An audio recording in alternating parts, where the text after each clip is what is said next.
Šitas prietaisas vadinasi Krukso radiometras. Jisai sukasi, atrodo, magiškai, iš niekur. Bet tik tada, kai į jį šviečia saulė. Štai šitaip. Akivaizdu, kad jis sukas, vadinasi, gauna energijos iš saulės.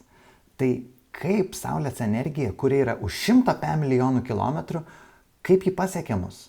Jinai negali mūsų nei priliesti, kosmose yra tuščia erdvė, nėra jokių dalelių, jokių molekulių, tai negali perduoti šilumos nei laidumu, nei konvekcija.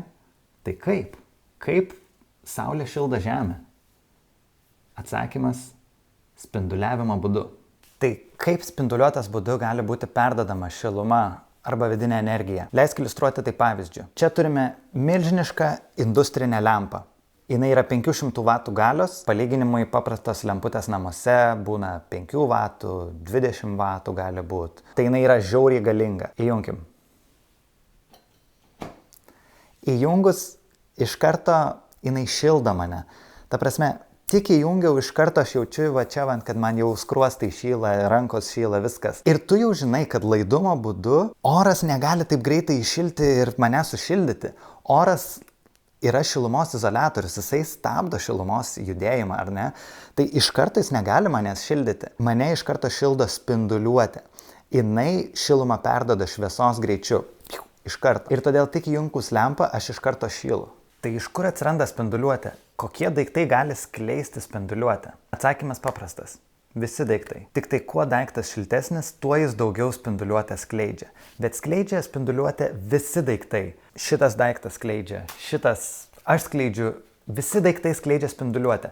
Tiesiog šiltesni daiktai skleidžia galingesnę spinduliuotę. Ir jeigu daiktas sąlyginai vėsus, 20 laipsnių, 100 laipsnių, jų skleidžiamos spinduliuotės mes nematom. Nes jie skleidžia spinduliuotę, kuri vadinasi infraraudonieji spinduliai. Galbūt esi girdėjęs ar girdėjusi. Bet jeigu mes daiktą pašildom, jis pradeda skleisti vis galingesnę ir galingesnę spinduliuotę. Ir tam tikrų momentų mes ją galim pamatyti. Tai pavyzdžiui, kai pakaitinam pakankamai metalą, jis pradeda raudonuoti ir įkaisti, gali net iki baltumo įkaisti. Toks metalas skleidžia raudoną, oranžinę šviesą. Kai šviečia lemputė, įkaista jos siūlelis iki tiek, kad ji pradeda švytėti labai stipriai. Tai tas siūlelis skleidžia spinduliuotę, kurią mes matom. Saulė skleidžia spinduliuotę, kurią mes matom, nes ji yra labai karšta. Bet kalbant apie Saulę, jinai tiek karšta, kad ji jau skleidžia ne tik mums regimą šviesą, bet ji skleidžia ir dar galingesnę šviesą, kurios mes vėl nebematome.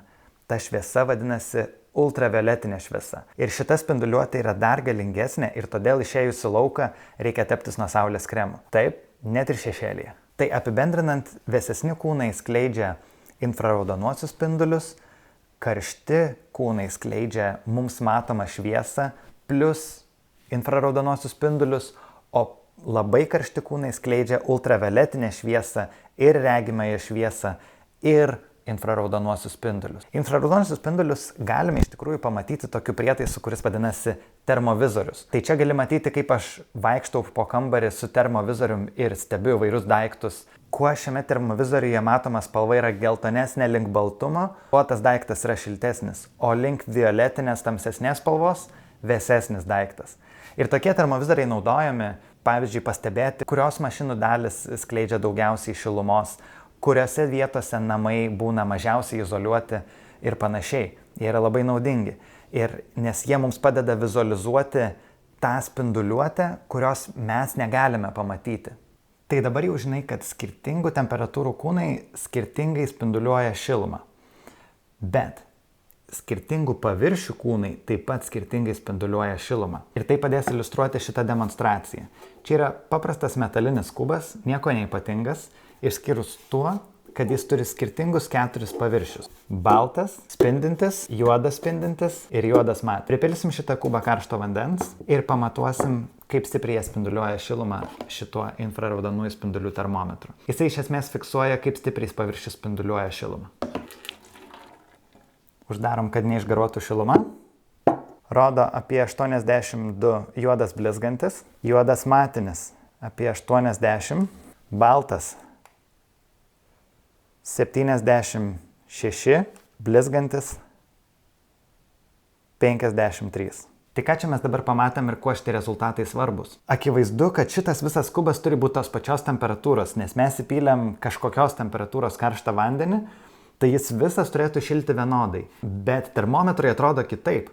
Termometrai atrodo, kad juoda pusė yra daug karštesnė negu sidabrinė pusė ir per vidurį yra kažkur tai balta pusė. Kodėl? Todėl, kad juodi paviršiai išspinduliuoja daug daugiau šilumos negu balti, o juo labiau sidabriniai. Vadinasi, termometras fiksuoja, kad jis gauna daug spinduliuotės. Tai jis galvoja, tai šitas paviršius turi būti karštas ir mums rodo aukštesnę temperatūrą. Tuo tarpu sidabrinis paviršius neišspinduliuoja labai daug šilumos. Ir tada termometras galvoja, negavau daug, vadinasi, šitas turi būti vėsesnis. Ar ne? Nors jie visi yra tos pačios temperatūros paviršiai. Tai apibendrinant, juodi paviršiai spinduliuoja daug šilumos, balti paviršiai mažiau, o spindintis mažiausiai. Dėl šitos priežasties šaldytuvo nugaroje, pavyzdžiui, esančios grotelės yra nudažytos juodai. Kodėl? Todėl, kad jos išspinduliuotų kuo daugiau šilumos, nes jų darbas yra vėsinti šaldytuvą. Tai kuo jos daugiau atiduoda šilumos, vidinės energijos į išorę, į aplinką, tuo efektyviau vėsina šaldytuvą. Iki dabar išsiaiškinom, kad kuo juodesnis ir kuo karštesnis kūnas, tuo jis daugiau skleidžia šiluminės spinduliuotės. Bet ne visi kūnai vienodai sugeria tą spinduliuotę. Jeigu šiluminė spinduliuotė atkeliauja nuo saulės, skirtingi paviršiai ją sugeria skirtingai. Ir čia išsiaiškinsim kaip tiksliai. Mums reikės elektros, nes uždegsim šitą lemputę, prijungsim ją prie nuolatinės srovės šaltinio. Juodas eina į minusą, raudonas eina į pliusą. Degant šitai lemputai, ji skleis šiluminę spinduliuotę, o čia yra du paviršiai, juodas ir blizgantis. Jie čia turi tokias įtaisytas skylutes, į kurias mes galėsim įkišti termometrus. Tai matysim, kaip gerai šitie paviršiai sugeria arba atspindi šiluminę spinduliuotę. Taip, įjungiam elektros srovės šaltinį ir pakeliam įtampą. Ant šitos lemputės parašyta, kad čia turėtų būti 12 voltų, todėl mes ir kelsim šitą įtampą iki 12 voltų, kol voltmetras atsisuks iki 12.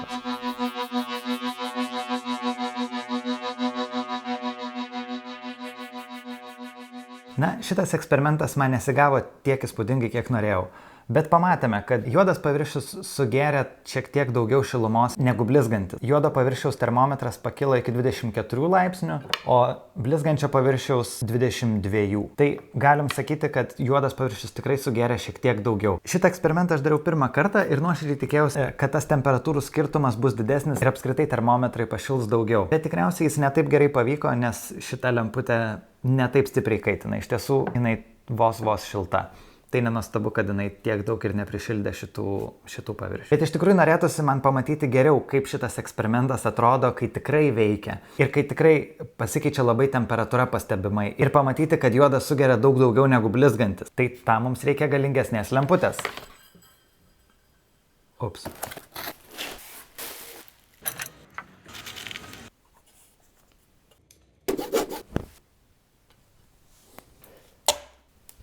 Gerai, tai gal čia ir labai savadarbiškas, bet to paties eksperimento replika. Kartojame eksperimentą. Tai yra blizganti metalinė lėkštutė, o čia ta pati lėkštutė nuspalvinta juodais dažais. Pažiūrėsim su šita lempa, kuris tikrai stipriai kaitina, ar skirsis temperatūra ar ne tarp šitų dviejų termometrų. Jie abu kol kas rodo 24 laipsnius, įjungiam ir laukiam.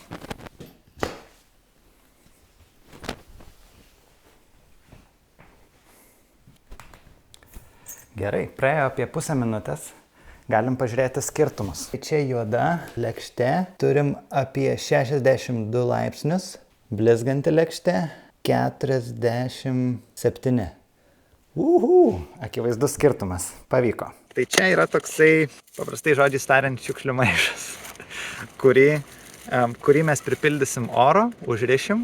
Ir tikėtina, kadangi juoda spalva labai gerai sugeria saulės spinduliuotę ir lygiai taip pat kaip šiltas oras konvekcijos būdu kyla į viršų, šitas šiukšlių maišas arba dirižablis turėtų pakilti į viršų. Pabandom.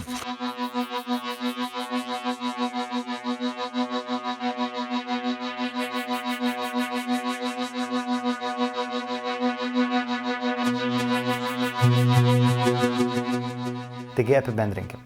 Šilumą spinduliuoja absoliučiai visi daiktai, bet kuo karštesnis, kuo juodesnis daiktas, tuo daugiau šilumos spinduliuoja, tuo greičiau jie spinduliuoja. Ir kuo juodesnis daiktas, tuo daugiau jos ir sugeria. O kuo baltesnis, tuo daugiau atspindi. O pabaigai palieku tave su tokiu galvosukiu. Sakykime, pasidarai kakavos. Ir pasidarai tuo būdu, kaip aš daraus. Kai užsipili šiek tiek karšto vandens ant miltelių, pasidarai tokią tirštą košę ir tada jau būni pasirengęs pilti pieną. Ir tada tave tėtis pašaukia. Brangioji, gal gali ateiti svetainę sušluoti? Ir tau reikia eiti dabar šluoti svetainę. Grįžusi nori gerti šiltą kakavą. Tai ką tau reikia daryti? Ar pilti šaltą pieną ir tada eiti šluoti grindis, ar iššluoti grindis ir tada užsipilti šalto pieno? Iki kito karto.